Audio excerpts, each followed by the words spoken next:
जय माता दी।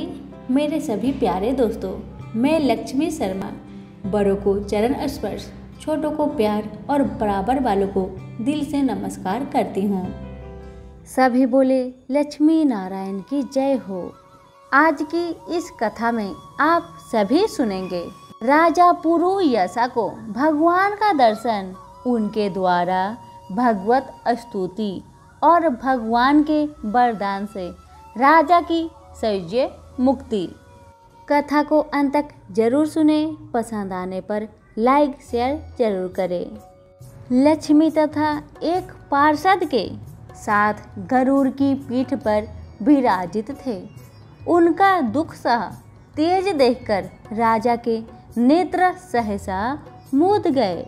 उनके सब अंगों में रोमांच हो आया और नेत्रों से अश्रुधारा प्रवाहित होने लगी।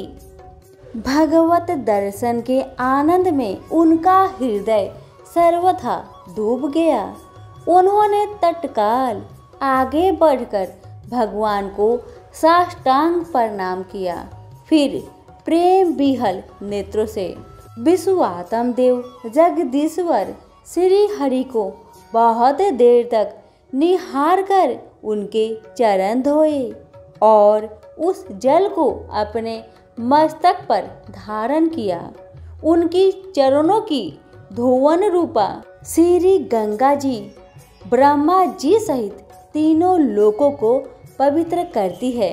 तत्पश्चात राजा ने महान वैभव से बहुमूल्य वस्त्र, आभूषण और चंदन से हार, धूप, दीप तथा अमृत के समान नैवेद्य के निवेदन आदि से एवं अपने तन, मन, धन और आत्मा का समर्पण करके आदित्य पुराण पुरुष भगवान पुरुष का पूजन किया।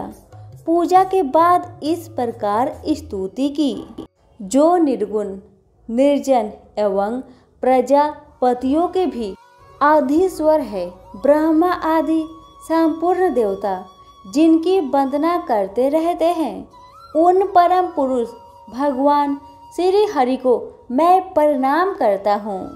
शरणागतों की पाप राशि का नाश करने वाले आपके चरणार बिंद को परिपक्व योग वाले योगियों ने जो अपने हृदय में धारण किया है, यह उनके लिए बड़ी सौभाग्य की बात है। बढ़ी हुई भक्ति के द्वारा अपने अंत कारण तथा जीव भाव को भी आपके चरणों में ही चढ़ाकर वे योगी जन चरणों के चिंता मात्र से आपके धाम को प्राप्त हुए हैं। विचित्र कर्म करने वाले आप स्वतंत्र परमेश्वर को नमस्कार है। साधु पुरुष पर अनुग्रह करने वाले आप परमात्मा को प्रणाम है। प्रभु, आपकी माया से मोहित होकर मैं स्त्री और धन रूपी विषयों में भटकता रहा हूँ। अंतर में ही मेरा अर्थ दृष्टि हो गई है। प्रभु विश्वमूर्ते, जब जीव पर आप अनंत शक्ति परमेश्वर की कृपा होती है, तभी उसे महापुरुष का संग प्राप्त होता है, जिससे यह संसार समुद्र गोपद के समान हो जाता है। ईश्वर, जब सत्संग मिलता है तभी आप में मन तथा बुद्धि का अनुराग होता है। मेरा समस्त राज्य जो मुझसे छीन गया था, वह भी आपका मुझ पर महान अनुग्रह ही हुआ था। ऐसा मैं मानता हूँ। मैं न तो राज्य चाहता हूँ और ना ही पुत्र आदि की इच्छा रखता हूँ और ना ही कोष की अभिलाषा करता हूँ, अपितु मुनियों के द्वारा ध्यान करने योग जो आपके आराधनीय चरणारविंद है, उन्हीं का नित्य सेवन करना चाहता हूँ। देवेश्वर जगनीवास, मुझ पर प्रसन्न होइए, जिससे आपके चरण कोमल की स्मृति बराबर बनी रहे तथा स्त्री पुत्र खजाना एवं आत्मीय कहे जाने वाले सब पदार्थों में जो मेरी आसक्ति है वह सदा के लिए दूर हो जाए। भगवान, मेरा मन सदा आपके चरणारविंद के चिंतन में लगा रहे। मेरी वाणी आपकी दिव्य कथा के निरंतर वर्णन में तत्पर हो। मेरे ये दोनों नेत्र आपके श्री विग्रह के दर्शन में, कान कथा श्रवण में तथा रसना आपके भोग लगाए हुए प्रसाद के आस्वाद में परवित हो। प्रभु, मेरी नासिका आपके चरण कमलों की तथा आपके भक्त जनों के गंध विलेपन आदि के सुगंध लेने में, दोनों हाथ आपके मंदिर में झाड़ू देने आदि की सेवाओं में, दोनों पैर आपके तीर्थ और कथा स्थान की यात्रा करने में तथा मस्तक निरंतर आपको प्रणाम करने में संलग्न रहे। मेरी कामना आपकी उत्तम कथा में और बुद्धि अहर्निश आपका चिंतन करने में तत्पर हो। मेरे घर पर पधारे हुए मुनियों द्वारा आपकी उत्तम कथा का वर्णन तथा आपकी महिमा का गान होता रहे और इसमें मेरे दिन बीते। विष्णु, एक क्षण तथा आधे पल के लिए भी ऐसा प्रसंग न उपस्थित हो जो आपकी चर्चा से रहित हो।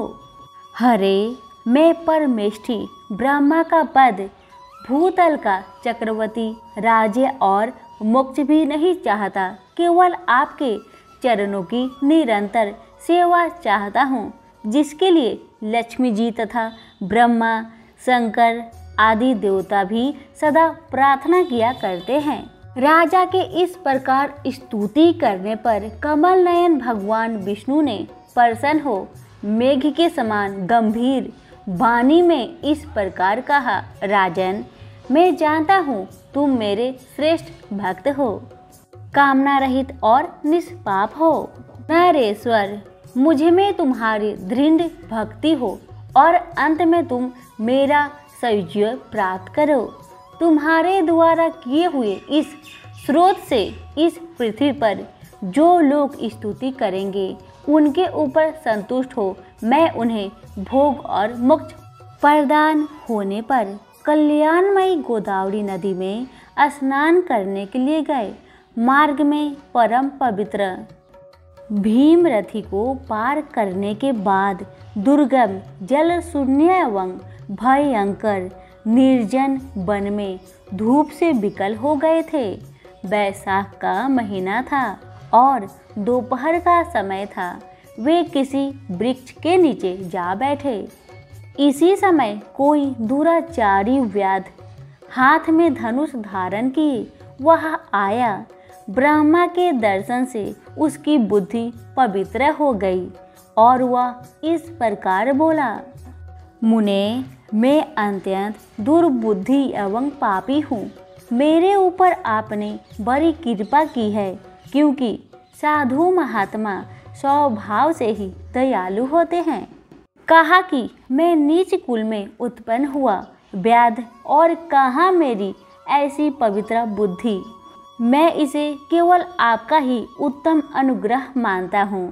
साधु बाबा, मैं आपका शिष्य हूँ, कृपा पात्र हूँ। साधु पुरुषों का समागम होने पर मनुष्य फिर कभी दुख को नहीं प्राप्त होता। अतः आप मुझे अपने पाप नाशक वचनों द्वारा ऐसा उपदेश दीजिए जिससे संसार बंधन से छूटने की इच्छा रखने वाले मनुष्य अनायास ही भव सागर से पार हो जाते हैं। साधु पुरुष का चित्त सबके प्रति समान होता है। वे सब प्राणियों के लिए दयालु होते हैं। उनकी दृष्टि में न कोई नीच है न ऊंच है, न अपना है न पराया है। मनुष्य संताप होकर जब जब गुरुजनों से उपाय पूछता है तब तब वे उसे संसार बंधन से छुड़ाने वाले ज्ञान का उपदेश करते हैं। जैसे गंगा जी मनुष्य के पाप नाश करने वाली है, उसी प्रकार मूढ़ जानों का उद्धार करना साधु पुरुषों का स्वभाव ही माना गया है। व्याधक के वचन सुनकर सटक ने कहा, व्याध, यदि तुम कल्याण चाहते हो तो वैशाख मास में भगवान विष्णु को प्रसन्न और संसार समुद्र से पार करने वाले जो दिव्य धर्म बताए गए हैं उनका पालन करो।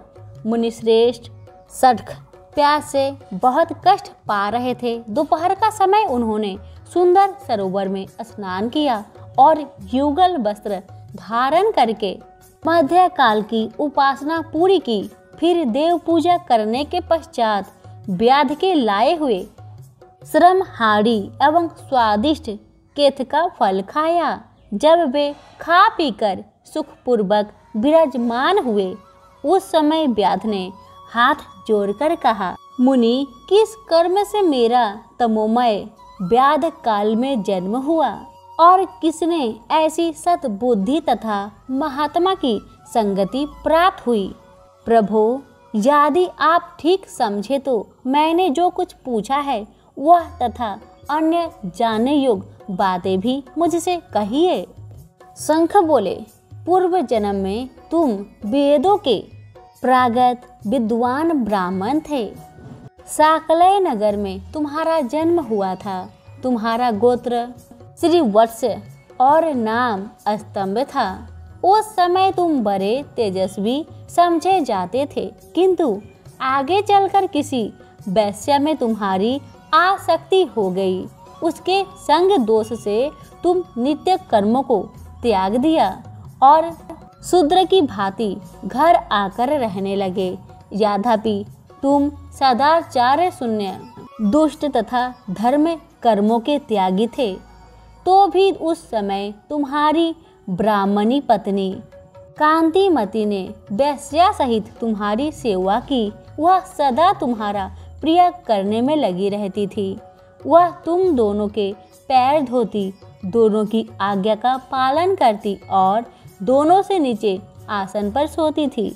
इस प्रकार वैश्या सहित पति की सेवा करती हुई उस दुखनी ब्राह्मणी का इस भूतल पर बहुत समय बीत गया। एक दिन उसके पति ने मूली सहित उड़द खाया और तिल मिश्रित निष्पाव भक्षण किया। उस अपध्य भोजन से उसका मुख पेट चलने लगा और उसे बड़ा भयंकर भगंतर रोग हो गया। वह उस रोग से दिन रात जलने लगा। जब तक घर में धन रहा तब तक वेश्या भी वहां टिकी रही। उसका सारा धन लेकर पीछे उसने उसका घर छोड़ दिया। वेश्या तो क्रूर और निर्दयी होती ही है। उसे छोड़कर दूसरे के पास चली गई। तब वह ब्राह्मण रोग से व्याकुल चित्त हो रोता हुआ अपनी स्त्री से बोला, देवी, मैं वेश्या के प्रति आसक्त और अत्यंत निष्ठुर मनुष्य हूँ। मेरी रक्षा करो। सुंदरी, तुम परम पवित्र हो। मैंने तुम्हारा कुछ भी उपकार नहीं किया। कल्याणी, जो पापी एवं निंदित मनुष्य अपनी बीनित पत्नी का आदर नहीं करता वह 15 जन्मों तक न पुष्पक होता है। महाभागो, दिन रात साधु पुरुष उसकी निंदा करते हैं। तुम साध्वी और पवित्र हो। मैं तुम्हारा अनादर करके पाप योनि में गिरूंगा। तुम्हारा अनादर करने से जो तुम्हारे मन में क्रोध हुआ होगा उससे मैं दुग्ध हो चुका हूँ। इस प्रकार अनुताप युक्त वचन कहते हुए पति से वह पतिव्रता हाथ जोड़कर बोली, प्राणनाथ, आप मेरे प्रति किए हुए व्यवहार को लेकर दुख ना माने, लज्जा का अनुभव ना करे। मेरा आपके ऊपर तनिक भी क्रोध नहीं है जिससे आप अपने को दग्ध हुआ बतलाते हैं। पूर्व जन्म में किए हुए पाप ही इस जन्म में दुख रूप होकर आते हैं। जो उन दुखों को धैर्य पूर्वक सहन करती है वह स्त्री साध्वी मानी जाती है और वही पुरुष श्रेष्ठ समझा जाता है। वह उत्तम वर्ण वाली स्त्री अपने पिता और भाइयों से धन मांगकर लाई और उसी से पति का पालन करने लगी। उसने अपने स्वामी को साक्षात क्षीर सागर निवासी विष्णु ही माना।